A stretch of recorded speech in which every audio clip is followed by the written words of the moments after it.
कब आपका सिलेक्शन होगा सही मायने में आपको भी नहीं पता। ठीक है, जैसे पिछली बार की टॉपर थी शक्ति दुबे मैम, 3 बार प्रीलिम्स नहीं क्लियर हुआ था, चौथी बार में इंटरव्यू तक पहुंची थी, 5वीं बार में AIR1। मुख्य परीक्षा में कितने बैठ रहे हैं? 10,000 मुख्य परीक्षा के लिए। कुल चयन कितना हो रहा है? 1,000। यानी कि कितना चयन दर है? ओवरऑल रेट कितना है? 1% या उससे भी कम। कई लोग इसको अब कैसे निगेटिव में ले जाएंगे कि यार 1% चांस है तो चलो हम SSC की तैयारी कर लेते हैं। ठीक है, SSC की तैयारी कर लेते हैं, चलो हम स्टेट पीसीएस की तैयारी कर लेते हैं, वहाँ पे इससे भी कम है। तो एक प्रारंभिक परीक्षा है जिसमें आपको क्या ध्यान रखना है? गति और विस्तार। इसमें क्या परीक्षण हो रहा है? आपके गति का। ठीक है, आप टेस्ट स्पीड और विड्थ कितना है, और इसमें भी एक जो महत्वपूर्ण चीज़ निकल करके आता है क्या? वो CSAT। यानी कि इसमें भी एक सांप बैठा है। जब लूडो स्टार्ट करते हैं तो शुरुआत में भी एक सांप मिलता है, और वो सांप जहरीला तो नहीं होता लेकिन काट देगा तो पूरा वो साल बर्बाद कर। कि सर क्या 6 से 12 की NCERT पढ़ें, या डायरेक्ट 9, 10, 11, 12 की पढ़ें, या डायरेक्ट 11, 12 की पढ़ें? तो अगर मान लो कोई सब्जेक्ट आपका कमज़ोर है तो उसमें आप 6 से 12 कर सकते हो। कि 40 मिनट जो आपने पढ़ा है, NCERT पढ़ रहे हो आप, रेफरेंस बुक पढ़ रहे हो आप, किसी कोचिंग के नोट्स पढ़ रहे हो, आपने कहीं क्लास किया था क्लास नोट्स पढ़ रहे हो, no matter what you are reading, लेकिन अगर आप पढ़ने के बाद 10 मिनट उस पर बैठ करके एक्टिव रिकॉल नहीं कर रहे हो तो वो चीज़ें आपको भूल जाएंगी। इसलिए भाइयों और बहनों ये चीज़ करना पड़ेगा। सभी को जय हिंद। अगर आप UPSC 2027 के लिए तैयारी करने का सोच रहे हैं तो ये वीडियो आपके लिए बहुत ही महत्वपूर्ण होने वाला है। अंत तक इस वीडियो में बने रहिएगा, स्किप करने की आवश्यकता एकदम नहीं है, क्योंकि वीडियो में तमाम चीज़ें आपको तैयारी के दौरान प्रारंभिक परीक्षा के लिए क्या करना है, मुख्य परीक्षा के लिए क्या करना है, इंटरव्यू के लिए क्या करना है, एक कंप्लीट गाइडेंस। उसमें भी आपको ऑप्शन कब करना है, करंट अफेयर कब से स्टार्ट करना है, CSAT के लिए क्या करना है, एक एक चीज। बीच बीच में डिमोटिवेट होंगे तो क्या करेंगे? तो इस पूरे वीडियो में हम लोग एक एक चीज उस पर बात करेंगे UPSC 2027 के लिए। एक बार फिर से आप सभी का स्वागत है। एक कंप्लीट मास्टर ब्लूप्रिंट आपको यहाँ पे देखने को मिलेगा, क्योंकि इस फील्ड में कई सारे भ्रामक मिथक हैं, कई सारे मिथ्स हमको देखने को मिलते हैं। हमको एक एब्सोल्यूट डिसिप्लिन की आवश्यकता है, क्योंकि ऐसा नहीं है कि आप 2 दिन कर लेंगे, 3 दिन कर लेंगे, या हफ्ते में दिन में करने से हो जाएगा। नहीं, आपको कंप्लीटली पूरा साल भर लगातार मेहनत करना पड़ेगा। ठीक है, इस बीच में आपको इसके लिए सही रणनीति की आवश्यकता होगी। ठीक है, और इसीलिए अभी हम लोग हालांकि इस पर आगे चल करके बातचीत करेंगे, लेकिन क्या होता है कि जैसे मान लीजिए मैं मोटिवेशन आपको दे रहा हूँ तो 2 दिन का ये मोटिवेशन रहेगा। जब बहुत ज्यादा आप मोटिवेट हो जाएंगे तो 1 हफ्ते मोटिवेट हो जाएंगे। लेकिन अगर ये मोटिवेशन आपका इनर मोटिवेशन रहेगा तो आप इस लूप में आएंगे, और ये लूप आपको आवश्यकता पड़ने वाली है। यानी कि प्रेरणा जो है, आपको इनर मोटिवेशन आपके लिए ज्यादा महत्वपूर्ण है आउटर मोटिवेशन के। और ये इनर मोटिवेशन क्या करेगा? आपको इस लूप में ले आएगा। आपको पता है कि एक ही काम को, वही काम रिपीटेटिवली करना है, लगातार आपको वही काम करना है, तो आप उसमें मोटिवेट रहेंगे।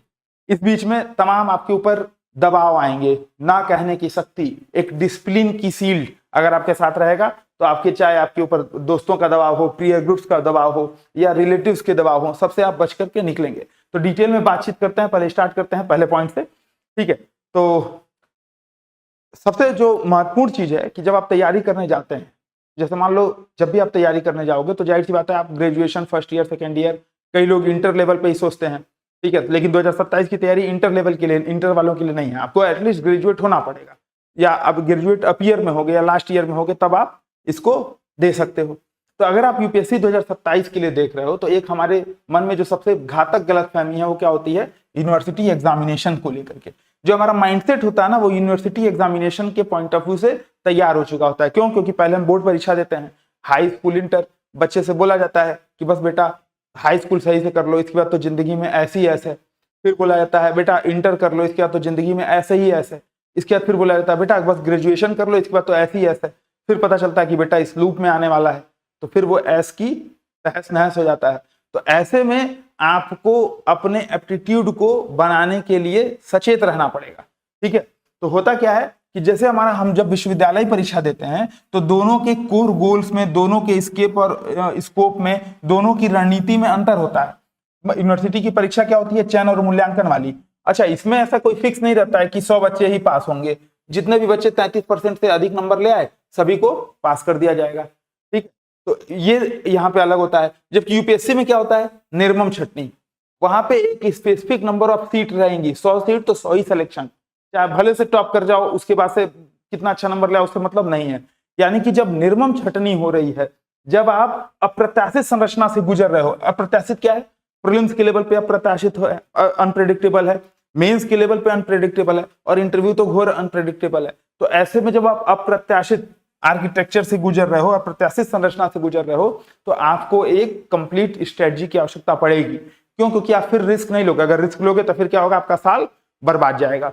तो ऐसे में ये जो स्ट्रेटजी है, तमाम टॉपर्स हैं, तमाम हम लोग मतलब आते जाते रहते हैं, कई टॉपर्स घर पे भी आए हैं, तो बातचीत के दौरान कि क्या कैसे उन्होंने तैयारी की, गौरव सर, बजरंग सर, तमाम लोग हैं जो बताते रहते हैं कि कैसे किस बिहाफ पे उन्होंने प्री मेंस इंटरव्यू क्या क्या चीजें देखी, हिंदी मीडियम इंग्लिश मीडियम सभी के लिए। ठीक है, तो सबसे जो महत्वपूर्ण चीज क्या है आपको ध्यान रखना है कि आपको विश्वविद्यालय वाली मानसिकता से बाहर आना है।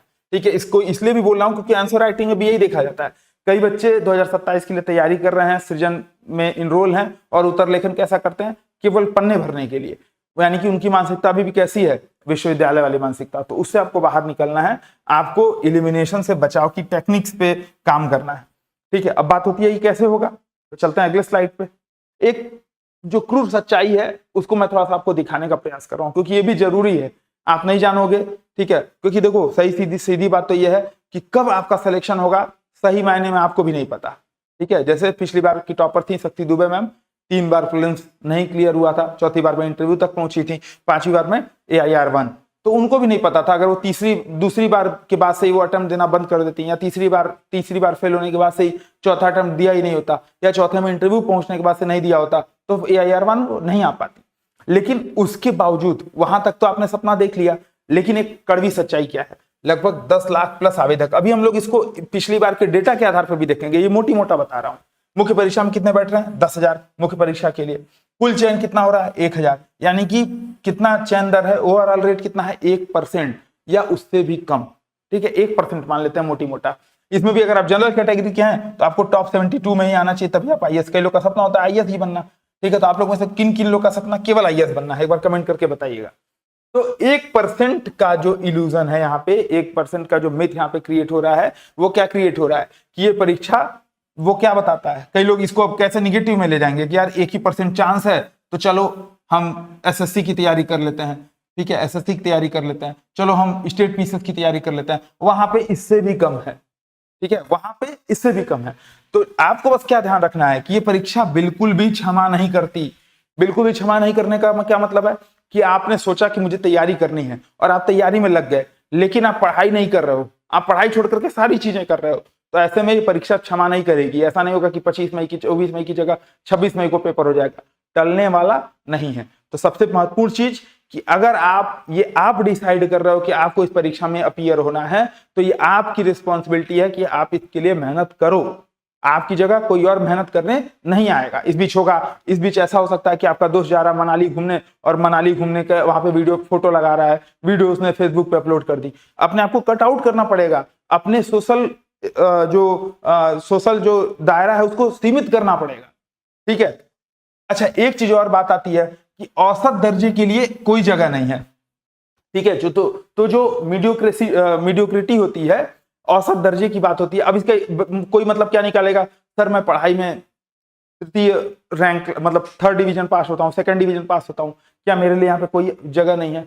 बात ये नहीं है, बात ये है कि मेहनत। ठीक है, अगर आप ये सोचोगे कि मैं जो विश्वविद्यालय परीक्षा में जैसे करता आ रहा था वैसे भी यहाँ करता रहूंगा, समय काटता रहूंगा, मेरा सिलेक्शन हो जाएगा, तो आप गलत ट्रैक पे आ गए। ठीक है, आपको इसमें प्रॉपर मेहनत करनी पड़ेगी, प्रॉपर 1 साल 2 साल जब तक सिलेक्शन नहीं हो रहा तब तक लगे रहना पड़ेगा। और फर्स्ट अटेम्प्ट जो आपका होता है वो इसमें बहुत ही महत्वपूर्ण होता है। ठीक है, ध्यान रखिएगा, कभी भी कोई भी परीक्षा आप दे रहे हो तो उसका पहला जो अटेम्प्ट होता है वो आपके लिए बहुत ही महत्वपूर्ण होगा। अगर आपने पहले अटेम्प्ट में सही से मेहनत कर लिया, पहले अटेम्प्ट में ही अगर आपने प्री मेंस इसके लिए नोट्स बना लिए, तो भगवान ना करें इनकेस अगर आपका पहले अटेम्प्ट में नहीं हो रहा है तो दूसरे अटेम्प्ट में फिर से आपको 0 से शुरुआत करने की आवश्यकता नहीं है। यानी कि कुछ ये भले से ऐसा लगेगा कि सपोज कर लो आपने प्री पास किया, मेंस पास किया, इंटरव्यू तक गए, यहां से फिर आपको सांप ने काट लिया, पहुंच गया फिर प्री पे, यानी कि आपको फिर से 0 से शुरू करने की आवश्यकता नहीं है। आप उन लोग के बीच में आ चुके हो जो लोग इंटरव्यू तक पहुंचे थे, यानी कि आपने कुछ ना कुछ यहाँ पे अनुभव सीखा। ठीक है, कुछ ना कुछ अनुभव आप यहाँ पे सीख रहे हो। ठीक है, अब इसको देख लेते हैं आंकड़ों के बिहाफ पे, क्योंकि ये इस बार का आंकड़ा है ना। 2025 के प्रीलिम्स में 9,37,876 कैंडिडेट्स अपीयर हुए थे, यानी कि लगभग 9.5 लाख कैंडिडेट्स 2025 के प्रीलिम्स में अपीयर हो रहे हैं।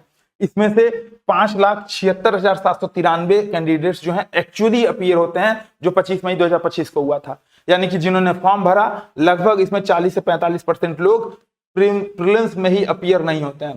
फ्लो में भर दिया, दोस्त भर रहा, 100 रुपया लगना है, भर देते हैं फॉर्म, ठीक है। तो 40% तो सीधे इसी राउंड से बाहर। इसके बाद से इस 5,76,793 में से 14,161 लोग अपीयर होते हैं कहां पे, मुख्य परीक्षा में, जो कि अगस्त 2025 में हुई थी।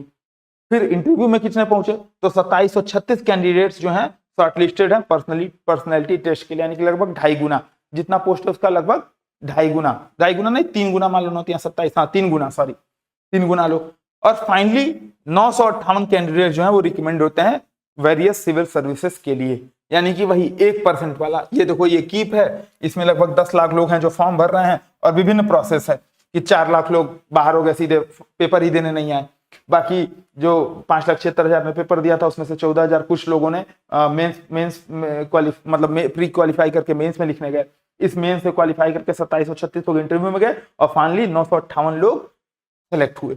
यानी कि परीक्षा का मुख्य उद्देश्य क्या है, आपको बाहर करना, इलिमिनेशन करना, ठीक है। ये सिलेक्शन नहीं है, ये प्रोसेस ऑफ सिलेक्शन है ही नहीं, ये प्रोसेस ऑफ इलिमिनेशन है। यानी कि पहले आपको ये समझना पड़ेगा कि ये पूरी परीक्षा का स्ट्रक्चर कैसा है, इलिमिनेशन के लिए, ठीक है। यानी कि इस पूरी बात, अब तक जितनी बात हमने चर्चा की, क्या था, इलिमिनेशन का प्रोसेस, ठीक है। चलते हैं अगले स्लाइड पे। अच्छा, फिर इसमें एक चीज और निकल कर आता है। शुरू में देखो मैं डरा रहा हूं, डरना नहीं है। जो डर बोलते हैं ना, डर के आगे जीत है। तो देखो, एक है आप यहां से दौड़ रहे हो, जो प्रथम प्रयास करने वाला उम्मीदवार है वो क्या दौड़ रहा है, यहां से। अभी आप कहां पे हो, यहां पे हो। अच्छा, ये मान लो सपोज करो फिनिश लाइन है, ठीक है। अब आपके पहले, मतलब इसके पहले 2026 में, 2025 में कई सारे ऐसे उम्मीदवार रहेंगे जो इंटरव्यू से वापस आएंगे, तो यानी कि वो कहाँ है, आपसे आगे, ठीक है। जाहिर सी बात है आपसे आगे हैं। इसके अलावा कई इसमें क्या रहेंगे, सेवारत IAS IPS अधिकारी रहेंगे, सॉरी IAS नहीं रहते हैं लेकिन IPS रहते हैं, है ना। अब तो हालांकि जब से रूल चेंज हुआ है, नए नियमों के तहत जो IAS हैं और जो IFS हैं, ये लोग 2026 की प्रारंभिक परीक्षा में बैठने की इनको अनुमति नहीं होगी। वहीं जो IPS अधिकारी हैं उस पर भी कुछ शर्त आरोपित किए गए हैं, खैर वो अलग विषय है। लेकिन इसके बावजूद भी बड़ी संख्या में ऐसे लोग रहते हैं जो अपीयर होते हैं रैंक इंप्रूवमेंट के लिए, ये सच्चाई है, ठीक है। जैसे 239 लोग 958 में से रिकमेंड जो हुए थे, वो कौन थे, दोबारा अपीयर हुए थे रैंक इंप्रूवमेंट के लिए, ठीक है। या ये कैंडिडेट्स प्लस अभी तो ये क्या है, केवल ऐसे लोग हैं जो लोग 2023 या 24 की परीक्षा में कोई रैंक ले आए थे और फिर से रैंक इंप्रूवमेंट के लिए अपीयर हुए थे। कई ऐसे हैं जो स्टेट पीसीएस में SDM हैं या किसी अन्य पोस्ट पे हैं, वो फिर से अपीयर हो रहे हैं, यानी कि पहले से उनके पास एक जॉब सिक्योरिटी है, ठीक है। आप कहाँ शुरुआत कर रहे हो, यहाँ से। ऐसे में अगर आपने हीला हवाली की, तो वो सांप जो है 98 पे जो लूडो खेलता है ना, तो 98 वाला ही सांप नहीं डसेगा, उसके पहले भी कई सारे सांप हैं जो आपको डस लेंगे, ठीक है। वो सांप कौन होगा, आपका अगल बगल का सोशल स्ट्रक्चर हो सकता है। वो क्या बोलेगा कि अरे यार, ये परीक्षा तो ऐसी है कि इसमें सिलेक्शन का चांस बहुत कम है, तो चलो SSC की तैयारी करते हैं, चलो स्टेट पीसीएस की तैयारी करते हैं, ठीक है। वो बोलेगा नहीं, स्टेट पीसीएस की नहीं करते हैं, चलो SSC की तैयारी करते हैं। कोई कुछ बोलेगा, घर में आपके ऊपर प्रेशर आएगा कि चलो लेखपाल का फॉर्म आया है, लेखपाल का फॉर्म भर दो, फलाना फॉर्म आया, दरोगा का फॉर्म आया, दरोगा का फॉर्म भर दो। यानी कि यहां से यहां पहुंचने के बीच में कई सारी बाधाएं आएंगी, कई सारे डिमोटिवेशन के फैक्टर आएंगे। तो पहली चीज आपको क्या समझना है, प्रोसेस ऑफ एलिमिनेशन। दूसरी चीज कहां से समझना है, अपनी वस्तु स्थिति, यानी कि आप अभी स्टार्ट कर रहे हो, लेकिन ये चीज ध्यान रखना कि आपने अगर स्टार्ट नहीं किया तो कई लोग इस रेस में आगे हैं, कई लोग इस रेस में आगे हैं जो पहले से सेलेक्ट हो चुके हैं स्टेट पीसीएस में या UPSC में ही। कई लोग आपका रास्ता रोकने के लिए आगे तैयार हैं। इसलिए मैंने क्या लिखा है यहाँ पे, ये दौड़ निष्पक्ष नहीं है, ठीक है। ये दौड़ निष्पक्ष नहीं है। उनके पास पहले से आधा, मतलब वो सोच लो यार, पहले से ऑलरेडी सेलेक्ट है, ठीक है। तो उनके पास ज्ञान है, उनके पास अनुभव है, वो प्रशासन में जा रहे हैं तो उनके पास प्रशासनिक अनुभव भी है। तो ऐसे में ये दौड़ निष्पक्ष नहीं है। अगर आपको दौड़ना है तो आपको मेहनत करने के लिए तैयार रहना पड़ेगा, ठीक है, तो पहली चीज हमने क्या समझी कि प्रोसेस ऑफ एलिमिनेशन है। सेकेंडरी हमने क्या समझा कि अगर आपको मेहनत करने में आप सक्षम हो, ये मैटर नहीं करता है कि आप 3rd डिवीजन पास हो कि 4th, मतलब 4th तो होता ही नहीं है, 3rd डिवीजन पास हो, 2nd डिवीजन पास हो या कैसे ग्रेस मार्क्स से पास हो, आपके पास एक डिग्री होनी चाहिए और मेहनत करने का जज्बा होना चाहिए। चलते हैं आगे। त्रिस्तरीय जो प्रणाली है वो कैसा, ठीक है, जैसे जो विश्वविद्यालय परीक्षा होती है ना, वो क्या है, नॉलेज लेवल, ठीक है, एक नॉलेज आर्किटेक्चर होता है, एक परीक्षा कौशल होता है, एग्जाम आर्किटेक्चर या एग्जाम क्राफ्ट उसको बोल देते हैं, एक होता है व्यक्तित्व का परीक्षण या व्यक्तित्व लेवल पे। अब आप ये सोचो कि हम प्री की तैयारी पहले कर लें, नॉलेज लेवल, फिर मेंस की तैयारी कर लें, एग्जाम क्राफ्ट, फिर इंटरव्यू की तैयारी करेंगे, नहीं, ठीक है, ये सबसे बड़ा गलत तरीका होता है। यूपी पीसीएस में या स्टेट पीसीएस में आप इसको चला सकते हो, क्यों, क्योंकि वहां पे 5 से 6 महीना का आपको मेंस में समय मिलता है, लेकिन यूपीएससी में मेरे भाइयों बहनों इसका कोई जगह नहीं है। यानी कि आपको तैयारी करनी है तो आपका व्यक्तित्व अचानक से एक दिन चेंज नहीं होगा। आप 10 लोग के बीच में खड़े होकर के नहीं बोल पा रहे हो तो अचानक से आपका इंटरव्यू कॉल आ जाएगी, आप नहीं बोल पाओगे, ठीक है, वहां पे फिर आपकी गड़बड़ी होगी। इसलिए जब भी आप तैयारी करेंगे, कैसे करेंगे, प्री मेंस इंटरव्यू तीनों की होलिस्टिक तैयारी करेंगे। ये तैयारी कैसे होगी, एक एक करके हम लोग सारी चीजें समझेंगे। यानी कि ऐसा नहीं कि केवल प्री के लिए पढ़ रहे हैं, इतिहास पढ़ रहे हैं तो केवल प्री के लिए पढ़ रहे हैं, मेंस के लिए अलग से फिर से पढ़ेंगे, नहीं, प्री मेंस दोनों, और इंटरव्यू वाला यानी कि अपने दिमाग में कि कोई पूछे तो इसका क्या जवाब देंगे, कोई ऐसे पूछे तो क्या, यानी कि ब्रेन को एक्टिव करने का भी प्रोसेस इसी में इनबिल्ट करना होगा, ठीक है। देखो लिखा भी है, केवल पाठ्यक्रम पूरा करने से सिर्फ पहली परत खुलती है। यानी कि आपने पाठ्यक्रम पूरा कर लिया, सिलेबस को एक बार पूरा कर लिया, कहीं कोचिंग कर ली, कहीं फाउंडेशन कोर्स कर लिया, तो जो ज्ञान संरचना है वही फाउंडेशन कोर्स कैसा, फाउंडेशन कोर्स का मतलब कि केवल जाकर क्लास में अपीयर हो गए थे वो नहीं, उस पर आपने प्रॉपर चिंतन मनन किया, उसको अपने दिमाग में बैठाया, आपको हिस्ट्री की पूरी टाइमलाइन याद है, आपको जियोग्राफी का मोटी मोटा सारी चीजें याद है, आपको हर विषय पे कुछ ना कुछ कमांड है, आपको बताने को बोल दिया, आप बता ले जाओगे। नॉलेज स्ट्रक्चर अगर आपने कर लिया है वो तभी होगा जब आप सिलेबस को एक बार कंप्लीट कर लोगे। फिर आ जाएगा परीक्षा कौशल लेयर 2। ये कैसे आएगा, एक क्रमिक विकास, आंसर राइटिंग पे आपको प्रॉपर फोकस करना पड़ेगा। आंसर राइटिंग में नए नए चीजें इंटीग्रेट करनी पड़ेगी, विषयों का इधर उधर से इंटीग्रेशन, GS1 का GS4 से, GS4 का GS2 से, ठीक है। संवैधानिक नैतिकता GS4 में पूछेगा तो क्या लिखेंगे, संवैधानिक नैतिकता अगर GS2 में पूछ दिया तो क्या लिखेंगे, यानी कि अब कैसे करंट से जोड़ेंगे। अभी जैसे सबरीमाला विवाद चर्चा में है, सबरीमाला मंदिर का जो मुद्दा है, तो संवैधानिक नैतिकता का फिर से प्रश्न उठा तो दोबारा पूछ सकता है, GS4 में भी GS2 में भी, ठीक है। तो कहने का कुल मतलब क्या है कि पाठ्यक्रम तैयार कर लेना एक अलग चीज है, पाठ्यक्रम से आगे भी हमको सोचना पड़ेगा त्रिस्तरीय परीक्षा प्रणाली में, ठीक है। तो एक प्रारंभिक परीक्षा है जिसमें आपको क्या ध्यान रखना है, गति और विस्तार। इसमें क्या परीक्षण हो रहा है, आपके गति का, ठीक है, आप टेस्ट स्पीड और विड्थ कितना है, और इसमें भी एक जो महत्वपूर्ण चीज निकल करके आता है क्या, वो सीसैट। यानी कि इसमें भी एक सांप बैठा है, जब लूडो स्टार्ट करते हैं तो शुरुआत में भी एक सांप मिलता है, और वो सांप जहरीला तो नहीं होता लेकिन काट देगा तो पूरा वो साल बर्बाद कर देगा, ठीक है। तो बल्कि 98 वाला सांप उतना ज्यादा खतरनाक नहीं जितना सीसैट वाला सांप खतरनाक है। यानी कि इस पे आपको प्रॉपर प्लानिंग करनी पड़ेगी। अभी आगे हम लोग सीसैट पे भी बातचीत करेंगे। सीसैट को भी जीएस का पार्ट समझ करके करना पड़ेगा, तो जहां पे भी नोट मेकिंग कर रहा वहां पे नोट कर लीजिएगा स्ट्रेटजी के लिए, जीएस को, सीसैट को जीएस का पार्ट समझ करके। यह है प्रीलिम्स परीक्षा। फिर आता है मुख्य परीक्षा, जहां पे ये सबसे क्रूर चरण है, एक सबसे ब्रूटल स्टेज इसको माना जाएगा, ठीक है, जिसमें क्या रहेगा, आपको 5 दिनों में 9 पेपर अपीयर होना है, 10 मार्कर के लिए 7 मिनट, 15 मार्कर के लिए 11 मिनट, ठीक है, ये आपको मिलेगा। यानी कि एक निश्चित टाइम में आपको लिखना है, न केवल लिखना है बल्कि हर अभ्यर्थी से या जो आपके जो कंपटीटर हैं उनसे बढ़िया लिखना है, ठीक है। इसके बाद साक्षात्कार वाला, व्यक्तित्व परीक्षण वाला, इसमें क्या है भाई, उनको 30-40 साल 50 साल का अनुभव है, 30 एटलीस्ट 30 साल का, 15-20-30 साल का अनुभव है, वो ऐसे व्यक्ति आपसे इंटरव्यू ले रहे हैं, ठीक है। तो ऐसे में आप अपने व्यक्तित्व पे अभी से काम नहीं करेंगे, अभी से अपने हॉबी पे काम नहीं करेंगे तो फिर ये दिक्कत कर देगा। अब चलते हैं हम लोग पहले स्टेज की तरफ, ठीक है, पहला स्टेज। अच्छा, इसमें फिर से मैं थोड़ा सा विश्वविद्यालय वाला यहाँ पे इंट्रोड्यूस, मतलब इस पे बातचीत करूंगा। जैसे मान लो सपोज कर लो आप इतिहास पढ़ते हो, आपने पढ़ा स्टोन एज, ठीक है, आपने स्टोन एज पढ़ा। अब इसमें आपने सपोज कर लो स्टोन एज पढ़ा।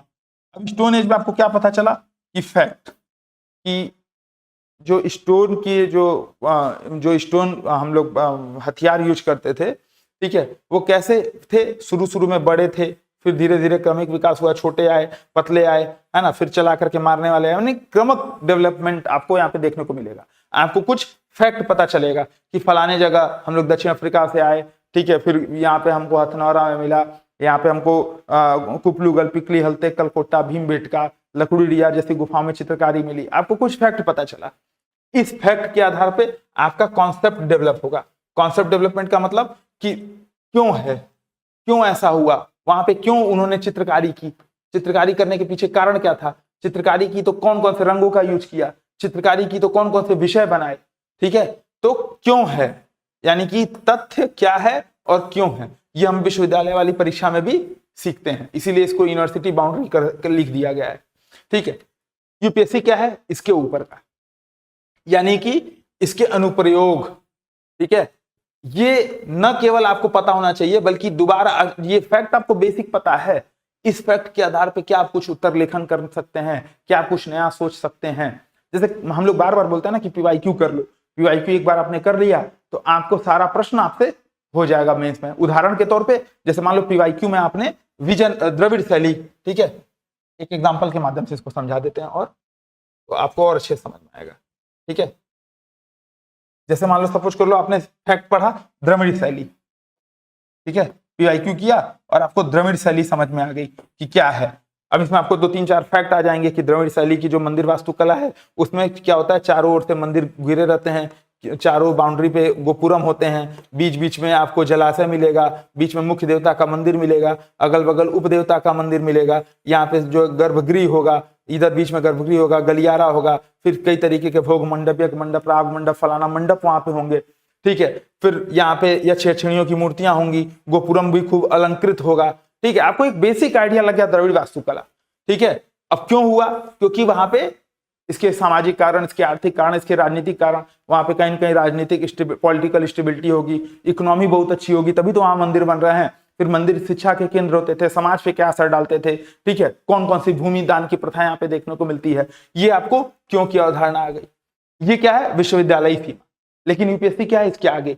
अब मान लो आपका द्रविड़ वास्तुकला तैयार है, वो आपसे विजयनगर भी पूछ सकता है, वो आपसे चोल भी पूछ सकता है, वो आपसे चेर भी पूछ सकता है, वो आपसे पांड्य पूछ सकता है, वो आपसे पल्लव पूछ सकता है, कोई भी पूछ सकता है द्रविड़ वास्तुकला में। तो क्या आप फिर से पल्लव वास्तुकला पढ़ करके ही उत्तर दे पाओगे या इसके बिहाफ पे कुछ कुछ लिख पाओगे। तो यही चीज आ जाएगा एप्लीकेशन। तो इसीलिए बोला जाता है कि आप क्या करो, पीवाईक्यू करो। लेकिन पीवाईक्यू कैसे, क्यों है, क्या है, उसका अनुप्रयोग कहां करेंगे, प्लस इधर से उधर जोड़ने में, ठीक है। कि जैसे मान लो सपोज कर लो, हालांकि ये प्रश्न आ नहीं सकता, लेकिन मान लो अगर ये प्रश्न आ गया कि अभी क्या कहते हैं, सपोज कर लो कि अभी प्रधानमंत्री का नया कार्यालय है, ठीक है, सेवा धाम, क्या उसको बोला गया है, सेवा तीर्थ, ठीक है। तो सेवा तीर्थ अगर मान लो बनाया गया है तो उसमें कौन कौन सा आर्किटेक्चर यूज हुआ है, लाल बलुआ पत्थर है कि नीला धूसर, मतलब धूसर पत्थर है, कौन से पत्थर यूज किए गए हैं, कौन सी वास्तुकला यूज की गई है, मॉडर्न टेक्नोलॉजी है कि पुरानी टेक्नोलॉजी है, कैसे उसको ग्रीन बिल्डिंग बनाया गया है। ये चीजें अगर आप उससे पुराने एंशिएंट से कनेक्ट कर पाओगे तो आपकी संज्ञानात्मक वृद्धि में बढ़ेगा। यानी कि यूपीएससी क्या पूछता है, न केवल इसका अनुप्रयोग बल्कि इसकी आलोचना, कि क्या कुछ कमियां हैं, ठीक है, क्या कुछ हम मॉडर्न टेक्नोलॉजी में, मॉडर्न युग में उससे कुछ को रिलेट कर सकते हैं, क्या किसी एसडीजी के फुलफिलमेंट के लिए हम इसको यूज कर सकते हैं। सिंधु घाटी सभ्यता पढ़ी तो क्या हम अर्बन प्लानिंग में उसको यूज कर सकते हैं, ठीक है। तो ये केवल क्रिटिक भी आपको तैयार होना चाहिए, है ना। फिर बात आती है प्रारंभिक परीक्षा का कौशल। ये परीक्षा क्या है, time management, negative marking, art of elimination और डिफिकल्टी मैन्यूवरिंग, यानी कि कठिनाई से निपटना आपको आना चाहिए, आर्ट ऑफ एलिमिनेशन आना चाहिए, टाइम मैनेजमेंट आना चाहिए और निगेटिव मार्किंग से बचने का तरीका आना चाहिए। इसके बिना प्रारंभिक परीक्षा नहीं हो पाएगा। और ये कैसे होगा, प्रॉपर प्रैक्टिस, यानी कि दिन भर में हम जो पढ़ रहे हैं, तो हमारा तो कॉन्सेप्ट अभी आगे हम लोग प्रीलिम्स में चर्चा करेंगे ही, लेकिन फिर से मोटी मोटा यहाँ बता दे रहा हूँ, 40-10-10 अभी आएगा ये फिर से, ठीक है। 40-10-10 40 मिनट पढ़ा, 10 मिनट से उस पर एक्टिव रिकॉल किया और 10 मिनट बैठ करके उस पर एमसीक्यू सॉल्व किया। ये अगर आप काम नहीं कर रहे हो तो इसका मतलब आप गड़बड़ कर रहे हो, आपको अपने दिमाग को एक्टिवेट करना ही पड़ेगा, प्लस टेस्ट देकर के उसके नोट्स बनाने पड़ेंगे। ठीक है, आप जब टेस्ट देने जाओगे तो क्या होगा, टाइम मैनेजमेंट। आप इसको मॉक में कैसे टाइम मैनेजमेंट कर रहे हो, सीधा उसका असर पड़ेगा वहां पे। अचानक से आप सोचोगे कि प्रीलिम्स परीक्षा नजदीक है, तब टाइम मैनेजमेंट सीख लें तो उस समय आपको कठिनाई होगी। Elimination techniques, art of elimination, लगातार प्रैक्टिस से। और बेसिकली ये सारी चीजें क्या है, निगेटिव अंकन से बचना, कठिनाई से निपटना, ये सारी चीजें क्या है, एप्टीट्यूड। ठीक है, सिविल सर्विसेज एप्टीट्यूड टेस्ट, और बेसिकली यही है। आगे अभी हम लोग प्रीलिम्स पे और अच्छे से चर्चा करेंगे। ठीक है, तो ये सेकंड राउंड, फर्स्ट राउंड है, जिसमें आपने पहले क्या किया, चीजों को समझा और फिर द क्राफ्ट ऑफ प्रीलिम्स पे बात की। फिर आ जाता है मुख्य परीक्षा की संरचना। मुख्य परीक्षा में भी अगर आपने पेपर देखा होगा तो आपको एक डिटेचेबल सीट मिलता है, वियोज्य किए जाने वाली सीट, जो कि 4 से 8 पेज का होता है। पहले 2 से 3 पेज का होता था, अब यूपीएससी क्या कर रहा है, केस स्टडी को बढ़ा दे रहा है। तो यूपीएससी, अगर आप GS4 का पेपर देखोगे तो 4 पेज का मिलेगा, और इसको लिखना कितना है, 48 से 56 पेज पर उत्तर। कोई कोई पेपर 48 का होता है, कोई 56 पेज का होता है। यानी कि परीक्षक केवल आपको ज्ञान कोई नहीं देख रहा है, बल्कि उत्तर आपने कैसा स्ट्रक्चर किया है, आपकी लिखावट कैसी है, आपका प्रेजेंटेशन कैसा है, आपका संरचनात्मक कॉन्साइसनेस कैसा है, क्या संरचनात्मक संक्षिप्तता कैसी है, आप किसी चीज को कितना कॉन्साइज करके लिख पा रहे हो। 2 स्तरों पे होता है, एक तो निबंध होता है कि आप चीजों को कितना गहराई से, कितना क्या कहते हैं, अमूर्तता के साथ आप सोच पा रहे हो, और इसमें क्या है कि आप कितना कॉन्साइज लिख पा रहे हो। क्यों? क्योंकि विद इन टाइम लिमिट लिखना है आपको, 150 और 250 शब्द की लिमिट है। ठीक है, 150 शब्द मतलब with in time limit, with in word limit. ठीक है, और 7 मिनट 11 मिनट में लिखना है। तो मुख्य परीक्षा अपने आप में चैलेंजिंग। इसमें भी महत्वपूर्ण चीज क्या है, आपको 9 पेपर देने हैं 5 दिन में। ठीक है, पहले दिन निबंध का पेपर होगा, उसके बाद से फिर छुट्टी हो जाएगी, फिर बाकी दिन 2-2 पेपर, 2-2 पेपर, 2-2 पेपर ऐसे करके होगा। GS1, GS2, GS3, GS4, फिर एक 5 दिन का गैप, फिर होगा अनिवार्य हिंदी, अनिवार्य अंग्रेजी, और फिर ऑप्शनल। यानी कि आपको प्रॉपर 9 दिन, आपको 5 दिन लिखना है, और प्रॉपर आपका 9-10 दिन उसमें जाएगा। आपको मेंटली, आपको फिजिकली। प्रीलिम्स तो चलो अभी जो लोग 24 मई को पेपर देंगे ना, उनका देखिएगा, इस भरे लूह में जब आदमी बाहर नहीं निकलेगा तो जाकर के पेपर लिख रहे होंगे। उस पेपर में क्या है, सवेरे 9:30 से मतलब 9:30 से 11:30 पेपर है, उसमें भी 45 मिनट पहले उनको बैठा दिया गया है, 45 मिनट पहले बैठा करके गेट बंद। ठीक है, तो यानी कि 3-3.5 घंटा शुरू में, फिर बीच में 3-3.5 घंटे का गैप, फिर शाम में 3.5 घंटा, यानी कि 10-10.5 घंटे की आपकी मेहनत करा देंगे। वो भी तब जब आप इसके लिए हैबिचुअल नहीं हो। मेंस में तो चलो आपको खुशी रहेगी कि आप प्रीलिम्स हो गया है, और मेंस में लगातार आप प्रैक्टिस करोगे तब जाओगे लिखने। ठीक है, तो ये चीजें हैं मुख्य परीक्षा के स्तर पे। और अब बात कर लेते हैं ये, ठीक है, मुख्य परीक्षा के स्तर पे ये सारी चीजें। अब बात कर लेते हैं GS1, GS2, GS3, GS4 पे।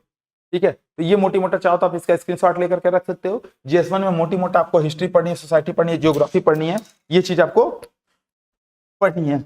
ऐसे बात करें GS पेपर 2 में तो राज्य व्यवस्था, शासन, अंतर्राष्ट्रीय संबंध, ये चीज पढ़ना है। GS3 में अर्थव्यवस्था, कृषि, विज्ञान, प्रौद्योगिकी, पर्यावरण, आंतरिक सुरक्षा, ये पढ़ना है, यानी कि economy, agriculture, science and tech, environment, internal security, ये पढ़ना है। और GS4 में एथिक्स एक अलग से आता है, प्लस इसके अलावा निबंध पढ़ना है, और अनिवार्य हिंदी और इंग्लिश पढ़ना है। ठीक है, ये आपको मोटी मोटा पेपर पढ़ना है, वही जो मुख्य परीक्षा में।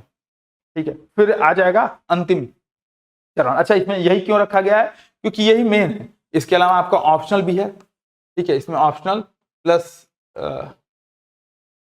एक ऑप्शनल है, प्लस एस्से है, प्लस अनिवार्य कंपल्सरी पेपर, तो CP।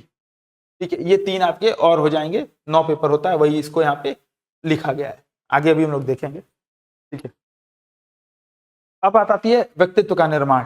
तो जैसा कि मैंने बताया कि अगर आप ये सोचो कि आप प्रीलिम्स के बाद मेंस के बाद इंटरव्यू की तैयारी करोगे, तो ये अपने आप में थोड़ा सा टफ टास्क है। क्यों? क्योंकि यूपीएससी आपसे हॉबीज पूछता है, यूपीएससी पूछता है कि आपका कुछ एक्स्ट्रा करिकुलर एक्टिविटीज रहा था या नहीं रहा था।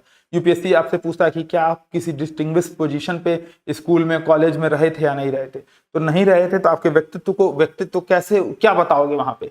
आप अब तो प्री के फॉर्म में ही ये सारी चीजें भरनी पड़ रही हैं, तो आपको इसके लिए अभी से तैयार करना है। और ये कैसे होगा, ये प्रॉपर आपको एक्टिव लर्नर बनना पड़ेगा, उसका एनालिसिस करना पड़ेगा और उसको कम्युनिकेट करना पड़ेगा। तीनों काम आपको करना है व्यक्तित्व निर्माण के लिए, न केवल एक्टिव लर्निंग। ठीक है, active listener, active learning plus active listening plus analysis उसका, और उस पर कम्युनिकेशन। ये कैसे होगा, सपोज कर लो अभी एक मुद्दा उठाते हैं, मिडिल ईस्ट क्राइसिस। ठीक है, मिडिल ईस्ट क्राइसिस का एक मुद्दा उठाते हैं। ठीक है, आपको क्या पता है कि अमेरिका और इजराइल ने मिलकर क्या किया, ईरान पर हमला किया। अब ईरान का भारत से क्या रिलेशन है, उसके 4-5 बिंदु की अगर वो तेल नहीं आ रहा है या तेल पे स्ट्रेट ऑफ हॉर्मुज पे बैरिकेटिंग लग गया तो उस पर भारत पे क्या असर पड़ेगा। प्लस इजराइल के साथ संबंध, यूएसए के साथ संबंध, इसका संबंध कैसा रहा। ठीक है, हमको किसके पक्ष में होना चाहिए, अमेरिका का पक्ष क्या है, ईरान का पक्ष क्या है, इजराइल का पक्ष क्या है, भारत का पक्ष क्या है, पूरा यानी कि प्रॉपर आपको तैयार करना पड़ेगा। ये चीज कैसे होगी, तो active learning, active listening, analysis, then communicate, यानी कि दोस्तों से बातचीत। तो क्या आपका कोई ऐसा पीयर ग्रुप है, एक पीयर ग्रुप भी यहाँ पे आवश्यकता पड़ेगी। हम लोग एवेंजर्स के माध्यम से ये बनाते हैं जिसमें आप लोग 1 घंटा सुबह शाम आराम से इस पर 1 घंटा सुबह आधा घंटा शाम में आप डिस्कशन कर सकते हैं। और उसमें जैसे आपके प्रीलिम्स के नोट्स, मेंस के नोट्स, जो करंट के टॉपिक हैं, ये सारी चीजें। इसके अलावा हम लोग अब मई से यूपीएससी की मैगजीन भी लेकर के आ रहे हैं जिसमें आपको प्रॉपर जितने भी करंट अफेयर से रिलेटेड चीजें हैं वो आपको वहां पे देखने को मिल जाएंगी। तो एक बार कमेंट करके जरूर बताइएगा। ठीक है, तो यह है व्यक्तित्व निर्माण का तरीका। यानी कि अगर हम इस पूरे चीजों को समझें तो क्या है, पारिस्थितिकी तंत्र की त्रिमूर्ति, द इकोसिस्टम ट्रिनिटी। और ये है क्या बेसिकली, पहला तो परीक्षा को समझना कि 3 चरणीय एक्सपेक्टेशन है, प्री है, मेंस है, व्यक्तित्व परीक्षण है, 3 चरण की परीक्षा है। इसमें भी आपको समझना है अपने इकोसिस्टम को, अपने सामाजिक आर्थिक कारण को। आप क्यों गए, क्यों आप परीक्षा देने गए, क्या आपको घर पे दबाव है इस वजह से आप परीक्षा देने गए, क्या आपको आप स्वयं आपकी स्व प्रेरणा है, आप जा रहे हो पेपर देने, सेल्फ मोटिवेशन आप जा रहे हो पेपर देने, या ठुकरा के मेरा प्यार मेरा इंतकाम देखेगी, ये वाला भाव है, मतलब देखेगा देखेगी जो भी है। तो किस इकोसिस्टम को अपने समझना पड़ेगा।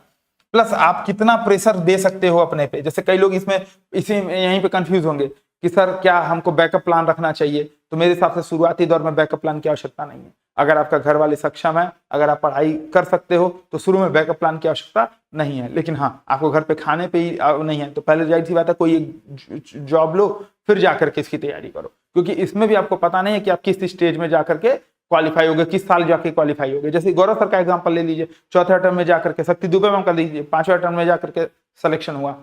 तो कहीं ना कहीं क्या है, अपने आप को, अपने इकोसिस्टम को आपको समझना पड़ेगा, इसके बिना काम नहीं चलेगा। लेकिन इकोसिस्टम को समझने के बावजूद भी जिसमें एक सबसे मेजर फैक्टर है वो क्या है कि आपको अपने दायरे से बाहर निकलना पड़ेगा। मैं ऐसा ही करता हूं, मैं ऐसा ही करूंगा और मैं आज का काम कल पे टालूंगा तो तैयारी नहीं होने वाली। सबसे महत्वपूर्ण क्या है, नो योरसेल्फ, यानी कि आपकी ताकत क्या है, आपकी कमजोरी क्या है, आपके लिए अवसर और चुनौतियां कैसी हैं। ठीक है, अवसर मतलब कि आपके पास कितने अवसर आप दे सकते हो, आपकी शादी होने वाली है, क्या होने वाला है, कैसे होने वाला है, तो आपके पास 4 अटेम्प्ट है कि आपके पास 2 ही अटेम्प्ट है। कई लोग जब हम लोग तैयारी शुरू करते हैं तो क्या सोचते हैं, चलो पहले अटेम्प्ट में ही होगा, पहले अटेम्प्ट में नहीं होगा तो फिर क्या होगा। तो पूरा आपको अवसर क्या है, चुनौतियां क्या है, ये आपकी खुद की, और ये नोट करिए। ठीक है, कि आपके पास मोटी मोटा कितने समय आपको मिल सकते हैं। अब इसका ये मतलब नहीं जाके लिख लीजिए 1 साल। ठीक है, अच्छी बात है कि आप 1 साल के लिए तैयारी कर रहे हैं, लेकिन आपके पास एक लॉन्ग टर्म स्ट्रेटजी भी होनी चाहिए कि अगर इसमें नहीं हुआ तो क्या होगा। लेकिन वो कब होगा, दूसरे तीसरे अटेम्प्ट के बाद। वो भी दूसरा तीसरा अटेम्प्ट कौन सा, कि जब आप पहले दूसरे अटेम्प्ट, पहले शुरू के 2 अटेम्प्ट आप अपनी पूरी क्षमता से, कि इसमें मुझे कुछ नहीं, जिस वीडियो में जितना चीजें बताएंगे सब आप कर रहे हो, प्रॉपर स्ट्रेटजी के साथ कर रहे हो तब। ठीक है, अब बात कर लेते हैं तैयारी कैसे होगी। तो ये 6 पिलर हैं आपके लिए, ठीक है, जिसपे आपको ये मकान क्रिएट करना है। ठीक है, 6 पिलर कौन कौन से हैं, तो हिस्ट्री है, ज्योग्राफी, अच्छा यहाँ पे भी लिखा है, हिस्ट्री है, भूगोल है, history geography, polity, economy, science and tech, environment. ये 6 पिलर्स हैं जिसके बिहाफ पे आप तैयारी करोगे। यानी कि ये पिलर कैसे हैं, आपको प्री में भी पूछा जाएगा और मेंस में भी पूछा जाएगा। प्री प्लस मेंस, ये दोनों में आपको पूछा जाएगा। ठीक है, ऐसा नहीं कि केवल प्री में ही काम देगा या केवल मेंस में ही काम देगा, दोनों में पूछा जाता है। जैसे इतिहास है तो दोनों में पूछा जाएगा, बस मेंस में क्या होगा, यहाँ पे वर्ल्ड हिस्ट्री जुड़ जाएगा। ज्योग्राफी दोनों में पूछा जाएगा, बस क्या होगा यहाँ पे, अच्छा हालांकि वो इकोनॉमी से भी, करंट इकोनॉमी से रिलेटेड है। ठीक है, तो इकोनॉमी इसमें जैसे डिजास्टर मैनेजमेंट जुड़ जाएगा। हिस्ट्री मतलब जीएस पेपर 1 में आपका वर्ल्ड हिस्ट्री जुड़ेगा प्लस सोसाइटी जुड़ जाएगा। ठीक है, पॉलिटी में आपका IR जुड़ जाएगा, है ना, और गवर्नेंस जुड़ जाएगा। इसमें तो पूरा अर्थव्यवस्था वाला मैंने अभी पिछले वाली स्लाइड में दिखाया ही था। कृषि एग्रीकल्चर जुड़ जाएगा, डिजास्टर मैनेजमेंट वाला हिस्सा इसमें जुड़ जाएगा। ठीक है, और साइंस एंड टेक है, प्लस इन्वायरमेंट है ये जुड़ जाएगा और ये सारा इसी में जुड़ जाएगा, प्लस एक GS4 वाला अलग से होता है।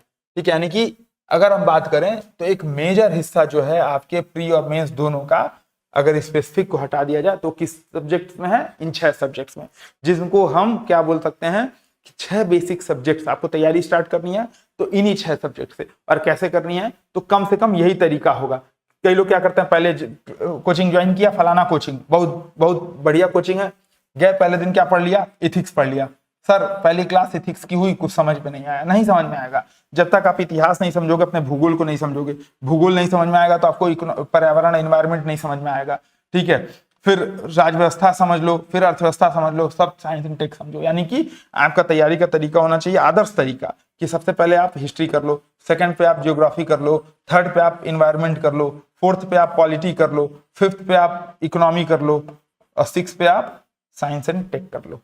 ये तरीका है आपको करने का। ठीक है, पूरा नोट्स वोट्स सब अभी दिखाऊंगा, एकदम परेशान मत हो, डिटेल वीडियो है थोड़ा सा, लेकिन सारी चीजें एक एक करके इसमें हम लोग चर्चा करेंगे। तो ये आपके 6 बेसिक आधारभूत विषय हैं जिसकी आप तैयारी करेंगे और ये आपकी 2027 की स्ट्रेटजी की टाइमलाइन होनी चाहिए। यानी कि आप कहाँ पे खड़े हैं, यहाँ पर आज का दिन। ठीक है, आज के दिन आप यहाँ पे खड़े हैं 1 मई या जो भी दिन है, तो आज के दिन आप यहाँ पे हैं।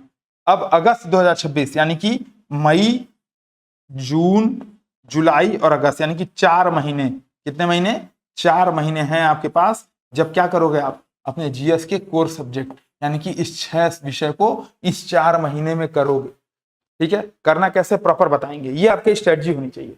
प्लस आपको अपना ऑप्शनल सब्जेक्ट अगर 2027 देना है, 2028 देना है तो इसको आप 4 की जगह 6 की, इस 4 महीने की जगह 6 महीना कर लो, 7 महीना कर लो, बढ़ा लो, 1-1, 2-2 महीना बढ़ा लो, कोई दिक्कत की बात नहीं। इसको आप दिसंबर तक लेते जाओ, कोई दिक्कत की बात नहीं। ठीक है, आपको अपना ऑप्शनल डिसाइड कर लेना है अगर 2027 में देना है। क्यों, क्योंकि अब साल भर बच गया है। तो अगर आपने UPSC 2027 के लिए आप सोच रहे हो तो ये चीज अगर आप नहीं फॉलो कर रहे हो, इस चीज पे नहीं जा रहे हो, फिर वही अंतिम में पूछोगे कि सर क्या केवल इस समय टेस्ट सीरीज ज्वाइन करने से हो जाएगा। ठीक है, तो प्रॉपर स्ट्रेटजी क्या है, आपको आज के दिन आप यहाँ पे खड़े हो 2026 अगस्त 2026 तक आपको अपना GS का कोर सब्जेक्ट, अपना ऑप्शनल सब्जेक्ट और CSET में वीक में एक विषय उठा करके CSET का यहां से स्टार्ट कर दो। और इसमें आपको 6 से 7 घंटा एटलीस्ट लगेगा। 6 घंटा अगर आपने प्रॉपर मेहनत की है तो आप ये सब आराम से कर ले जाओगे। इसमें 4 घंटा आप GS कर लो, ठीक है, 2 घंटा ऑप्शनल कर लो, 1 घंटा अपना CSET कर लो। इस बीच में करंट अफेयर ये सारी चीजें अभी कुछ नहीं करनी है। अब बात आती है दोबारा अगस्त 2026 से दिसंबर 2026, फिर क्या करेंगे, फिर से इसका रिपीटिशन। यानी कि GS के जो कोर सब्जेक्ट हैं, history, polity, geography, science and tech, environment, economy, जो पिछले स्लाइड में हम लोगों ने देखी थी, इस वाले स्लाइड में जो हम लोगों ने ये विषय देखे थे, इन्हीं विषय का कोर सब्जेक्ट का प्लस ऑप्शनल सब्जेक्ट का क्या करना है आपको, रिवीजन। इसमें CSET छूट गया, CSET भी फिर से कंटिन्यू होगा। तो कोर सब्जेक्ट प्लस ऑप्शनल का रिवीजन कब से कब तक, अगस्त 2026 से दिसंबर 2026 तक। ठीक है, फिर आ जाएगा आपका प्री डेडिकेटेड एंड रिवीजन, यानी कि दिसंबर 2026 से मार्च 2027 तक आप क्या करेंगे, इस बीच में जो ये चीजें आपने पढ़ी हैं इनका क्या करना है, आपको टेस्ट का नोट्स बनाना है। अभी आगे हम लोग चर्चा करेंगे, ये आपको मोटी मोटा फेस दिखा रहा हूं। तो प्री डेडिकेटेड और रिवीजन पे आप चले आओगे, यानी कि इस बीच में आपको क्या करना है, प्री के लिए थोड़ा सा डेडिकेटेड हो जाना है, अपने रिवीजन को कई बार मल्टीपल टाइम रिवीजन करना है, जो शॉर्ट नोट्स बना रखे हैं।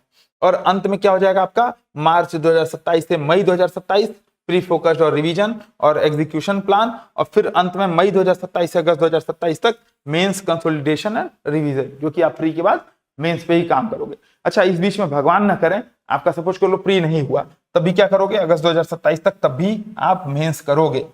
ठीक है, क्यों, क्योंकि अगर आपको आगे तैयारी करनी है, कंटिन्यू करनी है, तो ये करना पड़ेगा, मेंस पे काम करना पड़ेगा। नहीं करोगे नुकसान आपका है।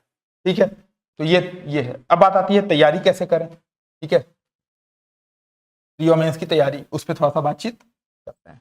अब देखो, तैयारी का सबसे बेस्ट तरीका यही होता है कि आप किसी गाइडेड वे में तैयारी करो। ये नहीं कि आप बैठ करके कुछ भी रैंडम पढ़ रहे हैं, रैंडम पढ़ोगे तो कभी नहीं होगा। तो सपोज कर लो ये 2027 की टेस्ट सीरीज का शेड्यूल है। ठीक है, ये आप लोग को ग्रुप पे मिल जाएगा, परेशान नहीं होना, एक एक चीज यहाँ पे आपको ग्रुप पे मिल जाएगी। अब इसमें क्या, सपोज कर लो ये 8 मार्च को था तो इसको काट दीजिए, जो भी आपको देना है। जैसे मान लो आज आपका मई है तो 7 मई, 8 मई, जितना भी दिन रखना है यहाँ पे लिख लीजिए। 8 मई, 8 मई को आपको ये टॉपिक तैयार करना है।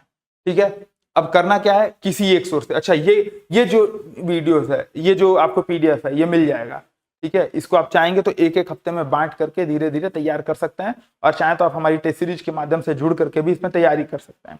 इसका तरीका क्या प्रॉपर, ये मैं बता दे रहा हूँ। तो आपको क्या करना है, इस पूरे पीडीएफ के जो मान लीजिए पीडीएफ पहला टेस्ट का जो विषय है, इसको किसी एक सोर्स से, वो सोर्स क्या हो सकता है, 6 की एनसीईआरटी हो सकती है, 12th की एनसीईआरटी हो सकती है, या प्राचीन भारत रामशरण शर्मा हो सकता है, लेकिन कोई एक विषय ही। ठीक है, कोई एक विषय, यानी कि रामशरण शर्मा अगर आप उठा रहे हैं तो रामशरण शर्मा ही करेंगे, 6 या 12th की एनसीईआरटी उठा रहे हैं तो यही करेंगे। दोनों में से कोई एक ही करना है, या तो ये या तो ये। या इसके अलावा अगर आप मान लो आपने कहीं कोचिंग की है, कोचिंग का नोट्स करना है तो काट के कोचिंग का नोट्स लिख लीजिए। कहीं कोचिंग के प्रिंटेड नोट्स से कर रहे हैं तो कोचिंग के प्रिंटेड नोट्स लिख लीजिए। कोई रेफरेंस बुक से कर रहे हैं, जिस भी बुक से कर रहे हैं वो आपकी मर्जी, लेकिन एटलीस्ट ये करना आवश्यक है।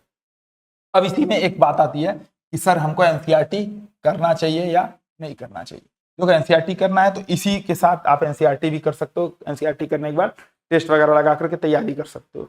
सही बात तो ये है कि अगर आप अभी से एनसीईआरटी करने बैठोगे और सही से करोगे तो 6-7 महीना आपको एटलीस्ट एनसीईआरटी तैयार करने में लग जाएगा, जिसके लिए आप थोड़ा सा लेट हो जाओगे। तो अगर आपको तैयारी एनसीईआरटी से करनी है तो इसी सोर्सेस, इसी टॉपिक्स को आप एनसीईआरटी के साथ पढ़ सकते हो। अब इसमें फिर एक डाउट आता है कि सर क्या 6 से 12 की एनसीईआरटी पढ़ें, या डायरेक्ट 9, 10, 11, 12 की पढ़ें, या डायरेक्ट 11, 12 की पढ़ें।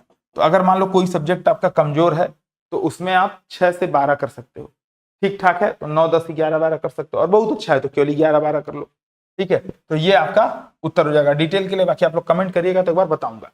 तो अब तरीका क्या है आपका, आपको क्या करना है, इस पूरे वीकली शेड्यूल को अपने डेली टारगेट्स में चेंज करना है कि एक दिन में डे 1 में मैं ये करूंगा, डे 2 में मैं ये करूंगा, डे 3 में मैं ये करूंगा, डे 4 में मैं ये करूंगा, डे 5 और 6 में दोबारा इनका रिवीजन करूंगा। ठीक है, और फिर क्या करना है, वो 40-10-10 वाला कॉन्सेप्ट फिर यहाँ पे लागू होगा। 40-10-10 वाला कि 40 मिनट पढ़ा स्टोन एज या हड़प्पा सभ्यता, 40 मिनट पढ़ा, 10 मिनट बैठ के उसके बारे में सोचा कि मोहनजोदाड़ो में क्या मिला, हड़प्पा में क्या मिला, सुरकोटड़ा में क्या मिला। ठीक है, घोड़े की हड्डी एकमात्र कौन सा स्थल है वहां से मिला। ठीक है, तो पूरा आपके दिमाग में जो चीज आप पढ़ा है आपको वहां पे एक्टिव लर्निंग करनी है, एक्टिव रिकॉल करनी है, सोचना है उसके बारे में, और फिर उस पर 10 एमसीक्यू फ्री के 10 एमसीक्यू 10, 12, 15 जो भी हैं इस टॉपिक से रिलेटेड वो सॉल्व कर लेना है। ये होगा आपका तैयारी का तरीका। ठीक है, एक काम ये भी कर सकते हैं कि दिन भर में जो पढ़ा शाम को इकट्ठे एमसीक्यू करिए, कि दिन भर मान लो ये पूरा टॉपिक कंप्लीट किया तो शाम को बैठ करके इकट्ठे 25-50 एमसीक्यू कर रहे हैं। लेकिन डेली प्रॉब्लम प्रैक्टिस आपको करनी है, पीवाईक्यू डेली करना है। और पीवाईक्यू अगर आप ये शेड्यूल फॉलो करोगे तो 4 बार रिवीजन करवाएगा आपका, बल्कि 4 बार आपके पीवाईक्यूज भी होंगे, टेस्ट वगैरह भी आपके 3-4 बार आपका इसके माध्यम से सिलेबस कंप्लीट हो जाएगा। ठीक है, ठीक है, ये आ जाता है फिर से, ये आपको फिर से देखने को मिलेगा। अब ये है अगर आप जैसे ये किसके लिए, वर्किंग प्रोफेशनल के लिए अलग होगा, अगर आप केवल आप पढ़ाई करते हो तो आपके लिए अलग होगा। सभी के लिए क्या है, हम लोग इसको अलग अलग रखे हैं। ठीक है, तो इसको नीचे कर देता हूं आपको समझ। 2 आपके पास प्रोटोकॉल हैं। ठीक है, एक तो ये आपको ध्यान रखना है कि आपका वीकली 50 घंटे का टाइम टेबल आपको बनाना है। ठीक है, यानी कि 7-7-49 है ना, 7 घंटा डेली पढ़ लो तो 7 दिन। ठीक है, 8 घंटा डेली पढ़ लो तो 8-6-48 6 दिन, मतलब जैसा भी आपको करना है। ठीक है, क्योंकि 7वें दिन आपको टेस्ट, तो 8 घंटा डेली का रखो, गुड़े 6 दिन, और जिस दिन टेस्ट दो उस दिन उसके नोट्स बनाने पर। और शाम में अगर आप टेस्ट में नंबर अच्छे आ रहे हैं तो शाम में थोड़ा सा अपने हॉबी पे काम करना, घूमना फिरना, थोड़ा सा मन बहलाना। ठीक है, क्योंकि लगातार पढ़ाई फिर वो नुकसान करेगी, मतलब नुकसान का मतलब फिर आपका मन नहीं लगेगा, एक समय के बाद आप बोर हो जाओगे और पढ़ाई आप छोड़ दोगे। ठीक है, तो इसलिए, लेकिन वो कब, कि जब आपने ये लगातार किया, 48 घंटे आपने पढ़ लिए, नोट्स अपने बना लिए, और अब तब जाकर के अपनी हॉबी पे काम। फिर आप उस दिन चाहो तो जैसे आपने टेस्ट दे करके आया, टेस्ट का एनालिसिस किया, उसके बाद से बैठ करके सामने कुछ भोजन पका रहे हो, कुछ मूवी देख रहे हो, कुछ दोस्तों के साथ गप्पबाजी कर रहे हो, तब आप कर सकते हो, लेकिन वो तब जब ये हो जाए। ठीक है, लेकिन हाँ एक चीज ध्यान रखना कि अगर आप पार्ट टाइम वर्किंग प्रोफेशनल हो, पार्ट टाइम अगर आप स्टडी कर रहे हो तो फिर ये चीज आपके लिए नहीं है। आपको क्या काम करना है, 4 से 9 AM सवेरे, या 4:30 से 8:30 है, मतलब सुबह के 3-4 घंटे आपको क्या करना है, पढ़ाई पर। सुबह के 3-4 घंटे आपको पढ़ाई पे देना है। और शाम में न्यूज पे काम करना है। मतलब डेली आपको 4 घंटा निकालना है। तो मान लो आपने 5 दिन में 4 घंटा निकाल लिया, तो 5 चौक 20 घंटा हो गया। अब 10-10 घंटा या 8-8 घंटा आपको निकालना है सैटरडे संडे। 10-10 घंटा निकाल लेते हैं तो 40 घंटा हो जाएगा। तो 40 घंटे में भी आपका काम चल जाएगा। लेकिन वर्किंग प्रोफेशनल भी टाइम इसी तरीके से मैनेज करेंगे। और बाकी लोग जो है, सपोज कर लो कि कोई व्यक्ति ऐसा है जो इसने क्लास ज्वाइन कर रखी है, जैसे भी दक्ष, हम लोग का दक्ष इनिशिएटिव आने वाला है, ठीक है, दक्ष फाउंडेशन कोर्स आने वाला है। तो मान लो आपने दक्ष की क्लास की, ठीक है, तो 2 से 3 घंटा आप क्लास कर रहे हो, 5 घंटा फिर आपको उसमें भी सेल्फ स्टडी पे देनी है। उसके लिए हम अलग से वीडियो लेकर के आएंगे, उसमें कैसे विजुअलाइजेशन, कैसे इमेजिनेशन पे आपको काम कराया जाएगा, वो अलग विषय है। तो लेकिन अगर आप मान लो कहीं पे भी क्लास कर रहे हो 3 घंटा लेक्चर, तो 5 घंटा आपको स्व अध्ययन भी वहां पे करना पड़ेगा, केवल लेक्चर से नहीं। जैसे इसमें भी थोड़ा सा बातचीत कर लेते हैं। सपोज कर लो अभी हम लोग गए थे बनारस, तो एक अभ्यर्थी था, वो पहले एक फलाना कोचिंग में ज्वाइन किया, फिर उसके घर वाले बोले कि एक ढेमाका कोचिंग में उसमें भी ज्वाइन कर लो, फिर वो वहां चला गया क्लास करने। सेल्फ स्टडी के लिए उसके पास समय ही नहीं है, उसको कुछ भी नहीं आ रहा है, तो नहीं आएगा। जब तक आप सेल्फ स्टडी, आप कोचिंग के भरोसे बैठे रहोगे, सिलेक्शन दूर हो जाएगा। आपको करना क्या है, आप क्लास करने 3 घंटा लेक्चर करने जा रहे हो, तो उसके पहले क्या करो, जो भी लेक्चर का विषय है उस विषय को पढ़ करके जाओ, ठीक है। फिर घर आकर के आधा घंटा आराम आराम करके उस विषय को फिर से रिवाइज करो। आपको दोबारा रिवीजन करना आवश्यक है। जिसका जितना रिवीजन होगा वही फर्स्ट डिवीजन होगा, प्लस टेस्ट देके शॉर्ट नोट्स। अच्छा, एक डाउट इसमें ये भी रहता है, सर हमने क्लास किया है, क्लास नोट्स बना रखे हैं, क्या हमको प्री के लिए, अच्छा क्लास नोट्स कैसा है, प्री का प्लस मेंस का ये कॉम्प्रिहेंसिव नोट्स है, ठीक है। हिस्ट्री के लिए 1500 पन्ना, पॉलिटी के लिए 600-700 पन्ना, ज्योग्राफी के लिए 300-500 पन्ना, ऐसा। लेकिन वो आपको मेंस में प्रीलिम्स के जस्ट पहले वो काम नहीं देगा। अगर आपने शॉर्ट नोट्स बना रखे हैं तो अच्छी बात है, नहीं तो शॉर्ट नोट्स कैसे बनेगा देखिए। तो ये तरीका है, आप क्या करेंगे, दिन भर में जो पढ़ेंगे, शॉर्ट नोट्स बनाने का तरीका ये भी थोड़ा सा देख लीजिए, अभी शॉर्ट नोट्स भी दिखाऊंगा, ठीक है। तरीका आपका क्या होगा कि जैसे अभी एक शेड्यूल मैंने दिया, उस शेड्यूल को फॉलो कर सकते हो, या अपने हिसाब से वो शेड्यूल रीअरेंज कर सकते हो, या टेस्ट ज्वाइन कर सकते हो, वो आपकी मर्जी है। बहुत नॉमिनल फीस के साथ अवेलेबल है यूपीएससी हिंदी की, और मैं तो कहूंगा टेस्ट हमारे सबसे शानदार है, हमसे बढ़िया टेस्ट शायद ही दुनिया में कोई बना रहा होगा, इतना दावा है। हाँ, टाइपिंग मिस्टेक थोड़ी मोड़ी हर विषय में, हर टेस्ट हर जगह रहता है, तो वो उसको अगर निगलेक्ट कर दिया जाए तो हमसे बढ़िया क्वालिटी का क्वेश्चन शायद ही कोई बना रहा होगा। क्यों? क्योंकि हम लोग कई लेवल पे बना रहे हैं कि बिगनर्स लेवल पे, इसीलिए शुरू में 1-1 हफ्ते का टॉपिक है, फिर वो 3-3 दिन पे टॉपिक पे चला गया है, फिर वो 2-2 दिन 3-3 दिन, मतलब 2-2 दिन पे टॉपिक पे चला गया है। तो धीरे धीरे लेवल बढ़ता जा रहा है। शुरू में 50-50 क्वेश्चन है 21 टेस्ट के, फिर बाकी टेस्ट के 100-100 क्वेश्चन है, तो धीरे धीरे लेवल बढ़ रहा है। आपको करना क्या है, हमारे जो वीकली टारगेट्स है उसको डेली टारगेट्स में चेंज करना है, और उसको डेली एमसीक्यू और मेंस का सॉल्व। ये कैसे करना है, जैसा कि मैंने बताया, जो भी दिन भर में पढ़ रहे हैं उसको 40 मिनट पढ़ा, 10 मिनट सोचा, 10 मिनट उस पर सॉल्व किया, या इवनिंग प्रोटोकॉल कि दिन भर में जो पढ़ रहे हैं शाम को करना है। अब इसमें भी आपको करना क्या है, प्री और मेंस दोनों का सॉल्व लेंगे, सॉल्व, ठीक है।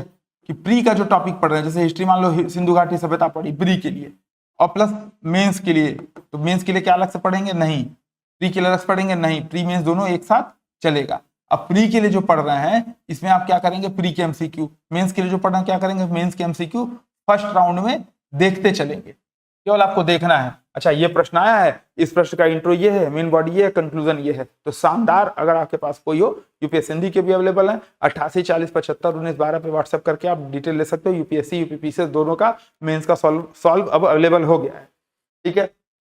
ये आपके पास होना चाहिए, डेली एमसीक्यू प्लस मेंस का सॉल्व, डेली देखने की आदत डालनी है। आपने दिन भर में आप कुछ भी टॉपिक पढ़ रहे हो, देखो उससे रिलेटेड मेंस में क्या क्वेश्चन पूछ रहा है, क्या आप उस पर थोड़ा सा दिमाग भिड़ा पा रहे हो कि नहीं।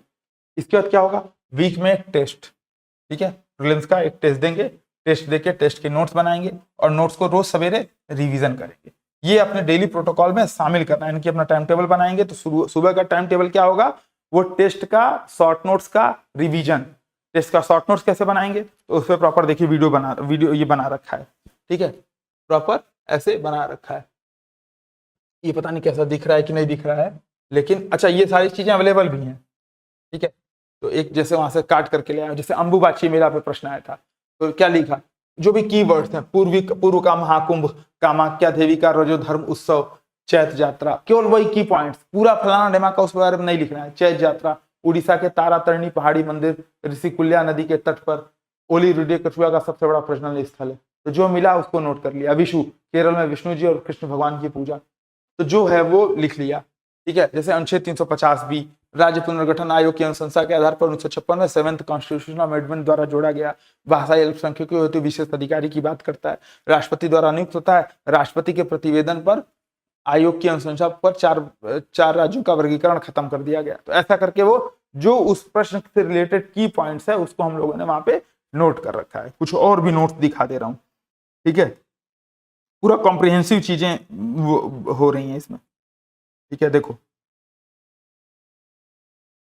जैसे आधुनिक भारत का नोट्स है तो चंपारण सत्याग्रह है ना। अब इसमें जैसे मान लो क्रोनोलॉजी वाला प्रश्न आ गया, साइमन आयोग 1927, नेहरू रिपोर्ट 1928, साइमन रिपोर्ट 1930, अगस्त प्रस्ताव 1944, Cripps mission 1942, CR formula 1944, Desai लिया का समझौता जनवरी 1945, वेल प्लान शिमला प्लान 1945। तो करके जो भी कि अगर मान लो क्रोनोलॉजी पे प्रश्न पूछता है तो वो क्या करेंगे, हम नोट्स बना करके तैयार कर लेंगे, ठीक है। जैसे भारत छोड़ो आंदोलन पे प्रश्न है, अकाली आंदोलन पे प्रश्न है, जिस पे भी जो भी आपसे पूछ रहा है, ठीक है। और कुछ थीमेटिक नोट्स भी बनेगा। थीमेटिक नोट्स मतलब वो भी दिखा दे रहा हूं।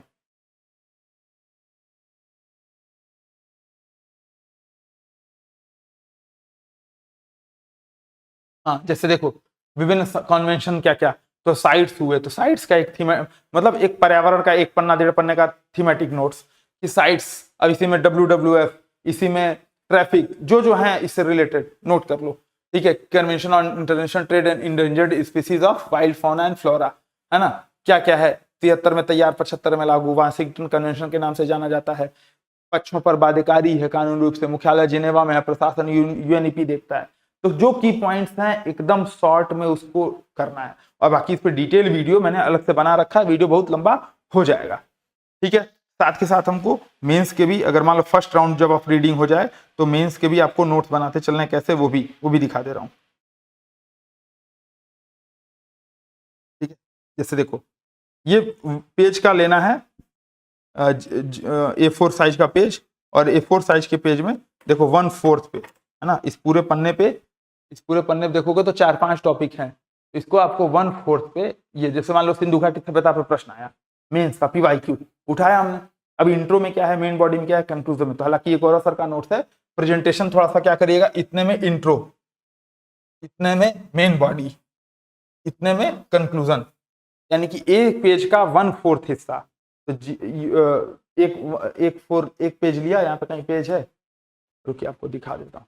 हाँ अब देखो जैसे मान लो ये एक A4 साइज का पेज है, इसको ऐसे तोड़ा, इसको और ऐसे तोड़ दिया, तो ये इतना, यानी कि 1/4 वाले हिस्से पर आपको लिखना है, और 4 इधर 4 इधर, 8 क्वेश्चन आएंगे। ऐसे करके 30 पेज के नोट्स, पेज बोलेंगे पन्ना बोलेंगे, जो भी बोलना होगा बोल लीजिएगा, 30 पेज के नोट्स आपके हर GS के होने चाहिए।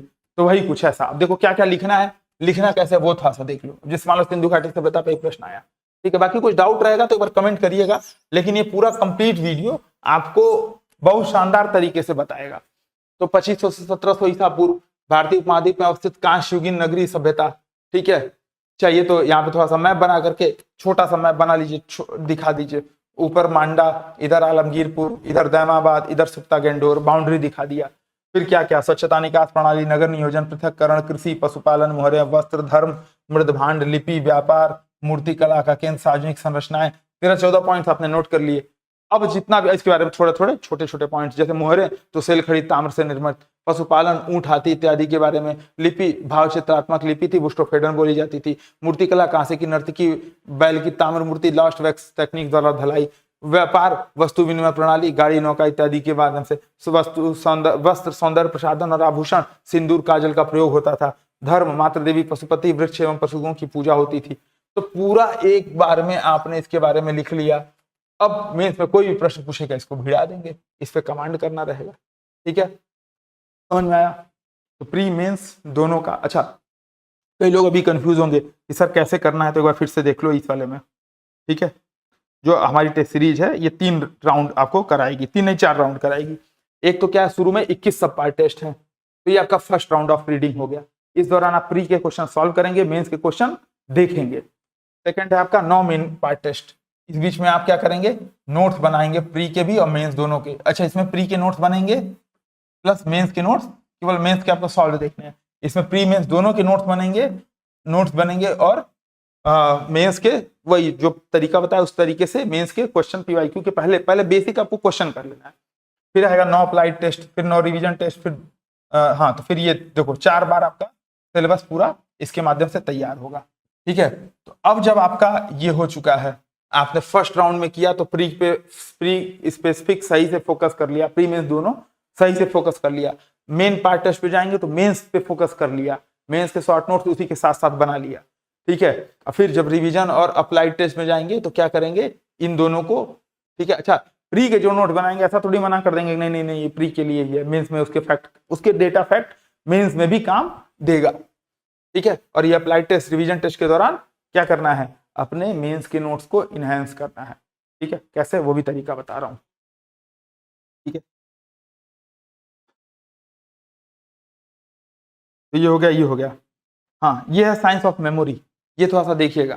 जैसे एक होता है पैसिव रीडिंग, ठीक है, कि हम क्लास में गए, जैसे आप यहाँ पे कई लोग ऐसे होंगे जो वीडियो सुन रहे होंगे, लेकिन कई ऐसे होंगे जो एक्टिव लर्नर होंगे। ठीक है, एक्टिव रिकॉल, इस पे आपको काम करना है ना। अब क्या है, जैसे हम जब नोट्स पढ़ते हैं तो हमारा ध्यान भटका रहता है, हम पढ़ कुछ और रहते हैं, जल्दी जल्दी केवल पढ़ने पलटते हैं, इससे आपका काम नहीं बनने वाला। आपको करना क्या है, आपको जैसे 40 10 वाला क्यों बोला, इसीलिए है ना, वो इसीलिए कि 40 मिनट जो आपने पढ़ा है, एनसीईआरटी पढ़ रहे हो आप, रेफरेंस बुक पढ़ रहे हो आप, किसी कोचिंग के नोट्स पढ़ रहे हो, आपने कहीं क्लास किया था क्लास नोट्स पढ़ रहे हो, no matter what you are reading, लेकिन अगर आप पढ़ने के बाद 10 मिनट उस पर बैठ करके एक्टिव रिकॉल नहीं कर रहे हो तो वो चीजें आपको भूल जाएंगी। तो इसलिए भाइयों और बहनों ये चीज करना पड़ेगा, इसके बिना काम नहीं चलेगा एक्टिव लर्निंग। ठीक है, एक्टिव लर्निंग पे अगर आप कहेंगे तो 10-5 मिनट का एक अलग से वीडियो बना दिया जाएगा। ठीक है, तो ये चीज आपको जरूरी है एक्टिव लर्निंग करना। हाँ, अब बात आ जाएगा इसमें ये वाला। ठीक है, एक है आपका प्रेरणा, कि आपको मैंने आज मोटिवेट किया, ये क्या है, टेम्पररी है, इमोशनल है और रिलायबल है, यानी कि विश्वसनीय नहीं है, सीधी बात है, जो कहना सीधा। तो आज मैंने अगर आपको मोटिवेट किया तो आप कुछ दिन मोटिवेट रहोगे, अगले दिन से, कल से, परसों से किसी किसी को 10 दिन, किसी किसी को 20 दिन, मैंने आपको सपना दिखा दिया। शुरू में आते में अगर आपको सपना दिखाया रहता तो आप और ज्यादा, कि गाड़ी आप आईएएस बन गए, डे ड्रीमिंग कर रहे हो, गाड़ी आ रही है, अर्दली निकल करके आपको सलाम ठोक रहा है ना, और मस्त आराम से सैलरी आ रही है, आप साइन कर रहे हो तो पूरा जिले का काम चल रहा है, ऐसा अगर आप कुछ सोच रहे हो तो वो सब क्या होगा, मोटिवेशन क्या हो जाएगा आपका, कभी चलेगा, कभी ऊपर कभी नीचे, कभी ऊपर कभी नीचे, और अंत में क्या हो जाएगा, खत्म, मामला खत्म।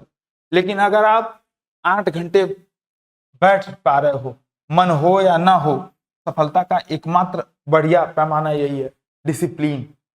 ठीक है, और इसीलिए बोला भी गया है कि अनुशासित रहें और अपने से अपनी तुलना करें। ये नहीं कि फलाना व्यक्ति इतने देर पढ़ रहा है तो मैं भी पढ़ूं, नहीं, आपने कल कितना पढ़ा, आप कल अपने से अपनी तुलना करेगी, कल आपने जितना पढ़ा उससे थोड़ा सा एक्स्ट्रा, कल आपने जो किया उससे थोड़ा सा एक्स्ट्रा, यानी कि सफलता का एकमात्र पैमाना क्या है, अनुशासन। इसके बिना काम, डिसिप्लिन के बिना काम नहीं चलेगा, यानी कि कभी ज्यादा कभी कम नहीं, एक क्रमिक तौर पे आगे बढ़ते रहेंगे तब जाकर के सीढ़ी बनेगी, नहीं तो क्या हो जाएगा, ये सीढ़ी खत्म हो जाएगी। ठीक है, नेक्स्ट क्या है आपका, यही प्रेरणा बनाम अनुशासन। कि प्रेरणा क्या है, शुरुआत में मैंने दिखाया था ना, 2 दिन प्रेरणा काम करेगी, लेकिन अगर आपने अनुशासन कराया तो आप लूप में जाएंगे, और वो लूप क्या करेगा, आपको उस लूप में मजा आएगा, पढ़ाई वाला लूप है। ठीक है, ये क्या है, पढ़ाई वाला लूप है, और इस बीच में क्या है, ना कहने की शक्ति, ये अनुशासन का ढाल। ठीक है, आप पता चले दिल्ली में रह रहे हो, कोई यहाँ से जा रहा है बिहार से, यार प्रयागराज में रह रहा है, कहीं रह रहे हो, हाँ बाबू चाचा जात हवा या फूफा जात हवा, फूफा तन देख लिया, अब बाबू चले गए फूफा को लेने, फूफा आए, खाना वाना बनाए थे जो बाबू, फूफा खा पी के पसर गए। ठीक है, इसके से फिर बाबू तनी जइया एम्स में तनी नंबर लगा दिया, बाबू पहुंच गए नंबर लगाने। तो दिन भर में आपको, मतलब महीने में आपको 10 फूफा आते जाते रहेंगे, आपको ना कहना आना चाहिए। अब इसका ये मतलब नहीं है कि पता चले फूफा को ना कह दिया और बैठ करके आराम से दोस्तों के साथ गप्पबाजी हो रही है, इधर उधर जा करके, मतलब आप समझ ही रहे हैं मैं क्या कहना चाह रहा हूँ, तो वो सब हो रहा है ना, वो वाला काम नहीं। अगर आप अनुशासित नहीं हैं फिर वो काम गड़बड़ा जाएगा। तो पहले अनुशासन खुद रहेंगे, तब दूसरे को मना कर पाएंगे, तब दूसरे को ना कर पाएंगे। फिर आप अनुशासन में रहोगे, आप लगातार पढ़ोगे। आपने 10 दिन पढ़ लिया ना, 11वें दिन से आपका दोस्त आपके सामने अगल बगल, अगर आपका सही दोस्त है, अगर वो पढ़ाई नहीं कर रहा है तो आपके अगल बगल भटकेगा भी नहीं, आपसे काम रखना भी बंद कर देगा।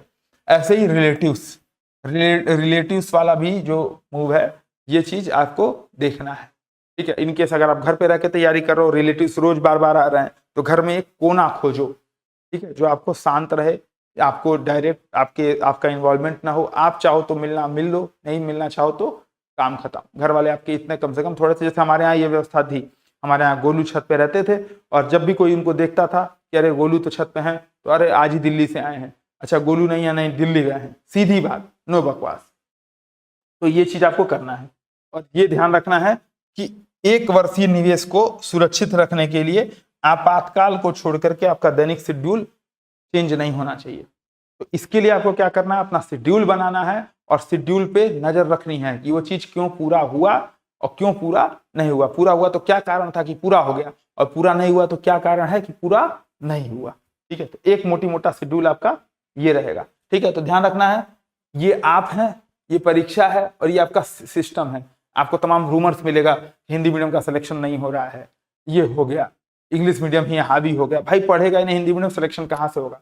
पेपर देगा ही नहीं हिंदी मीडियम, तो सिलेक्शन कहाँ से होगा? ठीक है, जो 4 लाख बच्चे पेपर नहीं दे रहे ना, अधिकांश उसमें से हिंदी मीडियम के, ठीक है। टॉक्सिसिटी है ना, पता चले रिलेशन में है बाबू सोना वाला, ठीक है, रिलेशन ही टॉक्सिक, मैं जा रही हूँ जहर खाने, या मैं जा रहा हूँ जहर खाने, अरे खा रहे हो तो खाओ यार, देखा जाएगा, लेकिन ऐसा नहीं बोलना है। लेकिन टॉक्सिसिटी अगर है रिलेशन में, या पीयर प्रेशर है कि चलो भाई सब लोग जा रहे हैं लंदन का ट्रिप नहीं, नैनीताल घूमने, नीम करोली बाबा का आशीर्वाद लेने, बाबा बहुत जागता है, और नो डाउट मेरी एकदम अंतर मन से, और बहुत मैं श्रद्धा, मतलब बहुत मेरी श्रद्धा है, लेकिन इसके बावजूद भी भैया भगवान जब बुलाएंगे तब जाऊंगा, अभी नहीं जाऊंगा, पहले मेहनत करूंगा, बाद में एकदम हम्बली मना करना है। हाँ बाबू जाना, मेरे लिए प्रसाद लेते हैं ना, मेरे तो 100 रुपए मेरे तरफ से भी चढ़ा देना, ये काम करिए, ना कि वहां जाने का। तो ना कहने की शक्ति आपके पास चाहिए, और कब आएगा? जब आप ये 50 आवर साइकिल करेंगे, और आपके जो सही दोस्त होंगे ना, true friends will be understand your situation, ठीक है। तो रिजेक्ट करना पड़ेगा आपको सोशल ऑब्लिगेशन, ताकि आप ना कहने की शक्ति आपके पास आए। और जो आप अपने दोस्त को मना करोगे तो रिलेटिव्स को तो वैसे झाड़ दोगे यार, है ना। फिर क्या है, अवॉइड द ज़ॉम्बी ट्रैप। ये क्या है, अपनी तुलना अपने से करना है। पता चले कोई व्यक्ति गए, आप दिल्ली या कहीं गए, तो कई लोग बाबा लोग मिल जाते हैं, और प्रैक्टिस वो 6 साल से 6 साल से तैयारी कर रहे हैं, फ्री एक भी बार नहीं निकले, उनकी स्ट्रेटजी दे करके तैयारी शुरू की, ठीक है। पता चले वो, मैं एक रियल घटना बता रहा हूँ, ठीक है, कि व्यक्ति घर पे टेस्ट दे रहा था और नकल करके टेस्ट दे रहा था, नंबर रोज अच्छे आ जाते थे। हम और गोलू, मतलब मैं और गौरव सर बैठ करके हम लोग भी तैयारी करते थे साथ में, हम लोग परेशान यार, ये व्यक्ति पढ़ता है, ये नहीं है, टेस्ट में नंबर कैसे इसके अच्छे आ जा रहे हैं। और फिर जब मतलब असली परीक्षा होती थी तो आज तक प्री नहीं निकला, ठीक है। और जब प्री देकर क्या है तो बोलता था कि मेरा तो इसमें आ रहा है 130 नंबर, 140 नंबर से कम वो बोलबे नहीं करता था। बाद में क्या बोलता था जब पेपर आता था, अरे OMR गलत भर दिए, या लग रहा है इस बार CSAT फिर ले डूबा, मतलब कोई न कोई बहाना मार लेता था। कई बार तो बोला कि हाँ मेरा हो गया है, अपना रोल नंबर भी ना बताए। बाद में तो UPSC वालों ने क्या किया, नेम लिस्ट देना शुरू कर दिया। तो अपनी तुलना अपने से करना है, दूसरा क्या कर रहा है नहीं पता, अपना काम बनता, भाड़ में जाए जनता। और अंत में क्या है, प्रोटेक्ट द माइंड, मन की रक्षा करें। ये एक मनोवैज्ञानिक युद्ध है। आपको लगेगा कि मुझे ये चीज, अच्छा बहुत इमरजेंसी हो, बहुत आवश्यक हो, जैसे आपने पूरा टारगेट पूरा कर लिया, करिए, दोस्त से बातचीत करिए, गर्लफ्रेंड से बातचीत, जो करना है करिए, टारगेट पूरा होने के बाद, ठीक है। तो मन के बहकावे में ना इस मन को अपना दास बना ले, ठीक है, ये वाला काम करना है। अगला है आपका करंट अफेयर। कई बार लोग क्या होता है कि करंट अफेयर कब से स्टार्ट करें, तो पहली चीज तो ये कि शुरुआत में आपको करंट अफेयर नहीं करना है। करंट अफेयर कब करना है, जब शुरू के 4 महीना, यानी कि मई, जून, जुलाई, अगस्त, आपको करंट उठाना है सितंबर से। और कैसे, जैसे मान लो करंट अफेयर का ये थीम बताया कि जैसे मान लो कोई व्यक्ति पहले से तैयारी कर रहा है, उसके लिए ये आप 4 महीना बाद इसको अप्लाई करोगे। ठीक है। तो जैसे मान लो चक्रवात आया, तो चक्रवात, अब जैसे मान लो कल कल अभी गोरखपुर में बहुत भयंकर चक्रवात आया, ठीक है, बारिश हुआ, ठीक है, तो क्यों आया? लानिना है, अल नीनो है, किसका इफेक्ट है? पाठ्यक्रम में देखिए कहाँ पे है। तो चक्रवात कहाँ पे पढ़ने को मिलेगा? GS1 में, भूगोल में। लेकिन पत्रकार इसका चक्रवात का आपदा प्रबंधन में भी योगदान है, तो GS3 से भी जुड़ेगा। तो फिर आपको क्या करना है, अपने मेंस के नोट्स में अगर आया है चक्रवात, तो जाकर के वहां पे चक्रवात वाले चैप्टर में, जहां पे आपने भूगोल का नोट्स बनाया है, चक्रवात पे प्रश्न लिखा है, तो अगर चक्रवात का कुछ नाम है तो वहां पे क्या करना है, नाम लिख लेना है, ठीक है, या किसने नामकरण किया ये लिख लेना, मतलब जो की पॉइंट्स है। प्लस आपदा प्रबंधन के दृष्टिकोण से क्या होगा कि कैसे आएगा तो आपदा करोगे। जैसे इस समय हीट वेव चल रहा है, तो हीट वेव क्यों चल रहा है, भारत में उत्तरी भारत खास करके हीट वेव से क्यों ग्रसित है, इसके पीछे क्या कारण है, वैश्विक कारण क्या है, जलवायु परिवर्तन से कैसे जुड़ा है। IPCC की रिपोर्ट आई है तो उसने हीट वेव पे क्या जिम्मेदारी ठहराया है, IMD ने हीट वेव की डिफिनीशन क्या दी है। ऐसे करके आपको तैयार करना है। होलिस्टिक के लिए हम लोग मई से स्टार्ट कर रहे हैं, तो आप कुछ नहीं कर रहे हो तो मई 2026 से अब आप करंट अफेयर स्टार्ट कर सकते हो, ठीक है। आपदा प्रबंधन से कैसे जुड़ोगे, तो ह्यूगो फ्रेमवर्क क्या है शुरुआत में, फिर सेंडाई फ्रेमवर्क ने क्या किया, कैसे आपदा पूर्व, आपदा के दौरान और आपदा के बाद क्या अनुक्रिया करनी है हर आपदा का, ठीक है। तो करंट को भी सिलेबस से जोड़ करके पढ़ना है, न कि करंट। आप देखोगे करंट का कोई मतलब नहीं है जब तक आप सिलेबस से नहीं जोड़ रहे हो, और वास्तव में कुछ करंट है ही नहीं, सारी चीज क्या है, स्टैटिक। देखना धीरे धीरे आपको समझ आएगा, अभी मेरी बात आप नहीं मानोगे, ठीक है। एक ये समय आवंटन मैट्रिक्स है, ये थोड़ा सा आपको ध्यान रखना है, ये थोड़ा सा ऊपर नीचे हो गया लेकिन ठीक है। अगर आप फुल टाइम लर्नर हो और आप वर्किंग हो तो, या कॉलेज के छात्र हो, तो ये आपका रहेगा, ठीक है। आपको करना क्या है, सवेरे 4:30 से 8:30, देखो ये चीज अगर आपने कर लिया, वाकई में मान लो, लिख लो, ये चीज अगर आपने 21 दिन कर लिया, वो जो अंदर से मोटिवेशन आएगा ना, दुनिया की कोई ताकत आपको मतलब ये कहने से नहीं रुकेगा, नहीं यार तेरा सिलेक्शन नहीं होगा। आपको खुद में फीलिंग आएगा। आप एक बार करके देखना और कमेंट करना। मुझे पता है 100 देखने वाले में से एक करेगा, लेकिन वही एक सेलेक्ट होगा, ठीक है। आज नहीं, निश्चय कर। तो पहला है, देखो मैं सभी से हाथ जोड़ करके रिक्वेस्ट करूंगा, इस पे भी हालांकि अलग से एक वीडियो बन सकता है, लेकिन अगर आप सवेरे 4:30 आप सन सिंक्रोनस होके देखो, आप अभी रात में जग करके पढ़ रहे हो, आपको सिर दर्द कर रहा है, माइग्रेन है, पेट की समस्या है, तमाम समस्याएं हैं, लेकिन अगर आपने सन सिंक्रोनस होकर के पढ़ना स्टार्ट कर दिया, सारी शारीरिक व्याधा आपकी खत्म। तो उठो 4:30 से 8:30, 4:30 बजे उठो और रात में 9, 9:30, 10 बजे तक सो जाओ। रात में 6 घंटा सो, दिन में 1 आध घंटा सो लो। ये मोटा टाइम टेबल है, ये एक्स्ट्रा नहीं, मतलब ये सबके लिए नहीं है, लेकिन ऐसा करो कि 4:30 से 8:30, 4:30 से 9:30 भी कर सकते हो। सुबह के 5 घंटे में 4 घंटा निकालो पढ़ने के लिए, 1 घंटा निकालो व्यायाम करने के लिए, फ्रेश होने के लिए, इन सब चीजों के लिए।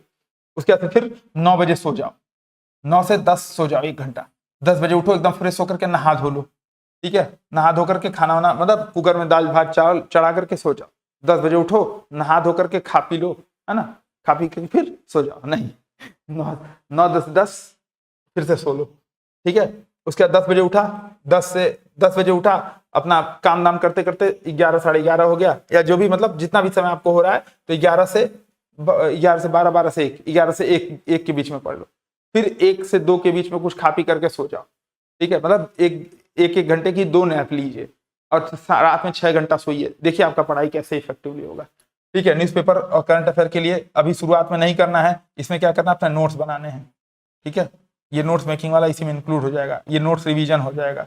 ये क्या हो जाएगा, कुछ ये मोटा बताया है। बाकी आप एक काम ये करना है ना, यूपीएससी के जो यूएच लर्निंग ऐप है, इसमें अपडेट आ रहा है, और इस अपडेट में आप अपना टाइम टेबल सेट कर सकते हो। तो डेली का टाइम टेबल सेट करोगे, जब भी आपका टाइम टेबल, मान लो आपने टाइम सेट किया 4:30 बजे उठने का, तो 4 बजे आपको अलार्म बजा करके उठा देगा।